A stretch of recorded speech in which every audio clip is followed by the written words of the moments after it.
right, in this video we're going to look at factoring polynomials, and this is part 1. We're going to focus on GCFs. So we're going to define them, and then we'll do 4 examples of factoring GCFs. So GCF means greatest common factor. So your goal here is to be able to identify the GCF of a problem, and then factor out a GCF by dividing each term. Okay? All right. So factoring out a GCF. Let me write out, this is greatest common factor. And you may have done this with numbers before, but we're going to look at doing it with variables and numbers. Okay, greatest common factor. So factoring is kind of like the opposite of multiplying. It's a type of division, right? So let's look at here, if I had a coefficient, 2, and I could distribute that into the parentheses, then that would give me 2 times x, which is 2x, and 2 times 4, which is 8. So I get 2x plus 8. So what factoring is asking is, what can I multiply to get that answer? Right? So if I had 2x plus 8, how could I split it apart into a multiplication problem? Well, I could see what can they both be divided by? Right? Because dividing is the opposite. We want to go backwards. Well, they can both be divided by 2. So if I divide them both by 2, I get 2x divided by 2, which is x, and 8 divided by 2, which is 4. So what I figured out is if I did 2 times x plus 4, right, if I distribute that out, I would get my answer. So we're going in the reverse order. Okay? Here we multiplied it out. Here we want to undo the multiplication. We want to separate it back out. So in this case, this was a GCF because they were both divisible by 2. It was the greatest term that they could both be divided by. So the greatest common factor. All right, so let's practice that. We've got 4 examples here. So factoring out the GCF. So when I say factor out, I mean divide it. Okay, we're separating it apart, not getting rid of it though. So first I've got to just figure out what is the greatest number that 16 and 4 can both be divided by. Well, they're both divisible by 4. So I'm going to put dividing of 4. Okay? But we're not just going to look at numbers in this case. We also need to look at the variable. So to figure out the GCF of a variable, I need to figure out the greatest amount of that variable that can be divided. So if I see p to the 4th, that's the same as p times p times p times p. Right? So 4 p's there. And if I see p to the 3rd, that's the same as p times p times p. All right, so I'm just expanding it there. I'll zoom in a little bit if that helps. Okay, so this means 4 p's, this means 3 p's. So how many do they have in common? Well, this one has 3 and this one has 3, right? I can't pull 4 out of this one even though this one has 4. So you're going to have to go with the smallest exponent here. Okay, so that means my greatest common factor with my variables is p to the 3rd. Okay, so now I'm ready to do my division. I know that when I factor this, it's going to be 4p to the 3rd times something. All right, 4p to the 3rd is our GCF. So it's what we're going to divide by because we're separating it apart. So what do I need to multiply 4p to the 3rd to in order to get this equation? Well, I can find that by dividing. 16 divided by 4 is 4. P to the 4th divided by p to the 3rd. Well, let's think. If I have 4 p's here and I'm canceling out 3, right? So if I have p times p times p times p, and I'm dividing it by p to the 3rd, that's the same as this over here. P to the 4th divided by p to the 3rd. Right? And when I have the same thing in the numerator and denominator, I can cancel them out. So cancel, cancel, cancel. And you can see I'm left with 1p on top. So it's the same as subtracting. 4 minus 3 gave me p to the 1. Okay?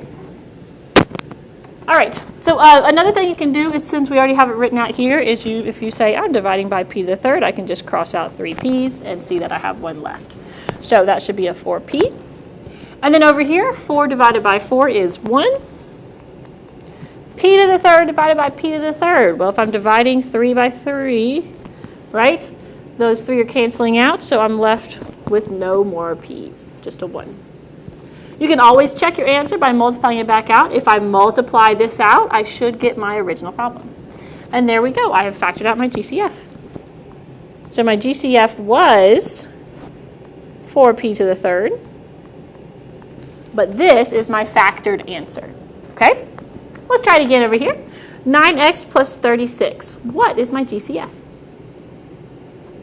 Okay, 9 and 36 are both divisible by 9. Very good. Okay, so 9 is my GCF.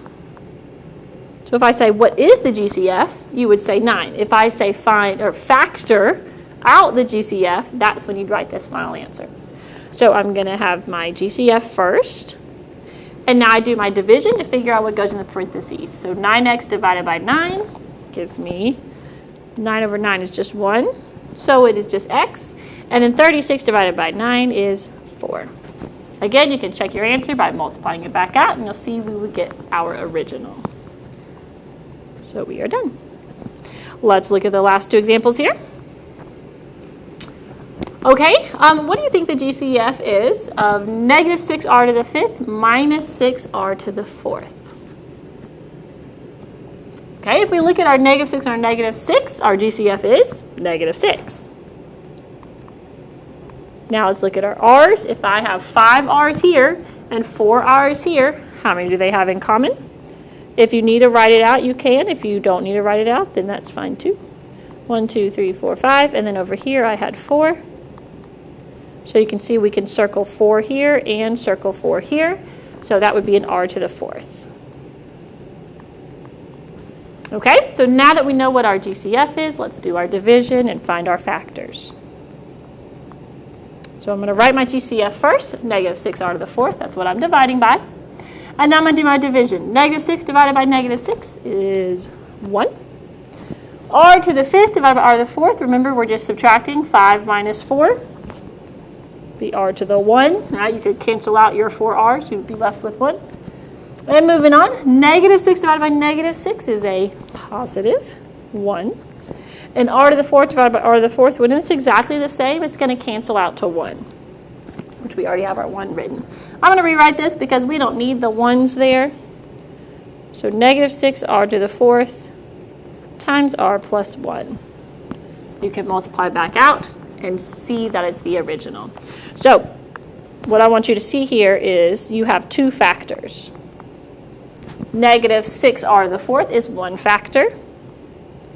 R plus 1 is the other factor. Your factors are what's going to be multiplied together to get your answer. Okay? All right, but here's my final answer. Last example here. Okay? And I'm going to give you a minute to go ahead and get a final answer here for negative 3n to the 5th plus 6n to the 3rd plus 12n. I want you to find your GCF and factor it out. All right, let's see if you got it right. So in this case, our GCF, it looks like they're all divisible by 3. But something I want you to be careful of here, and you may have missed it, and that's okay, is if your leading term, which is the term in front with the highest exponent, if it's negative, you need to factor out a negative. So we wouldn't want to leave it with just 3. We would want to take out the negative as well. Okay? And then I check to see this has 5 n's, this has 3 n's, and that has 1 n. So they all have 1 n in common. So my GCF was negative 3n, and I'm going to go through and do my division. So negative 3 divided by negative 3 is 1. N to the 5th divided by n, and that's an n to the 1. So 5 minus 1 would give me n to the 4. Okay? And then the next one, 6 divided by negative 3 is negative 2. N to the 3rd divided by n to the 1. 3 minus 1 would be n squared. And then 12 divided by negative 3 is negative 4. N over n, when they match exactly, they cancel. All right, I'm just going to rewrite it without the extra. So n to the 4th minus 2n squared minus 4. If you missed the negative but got everything else right, then you're doing great. Okay, and that's factoring out a GCF.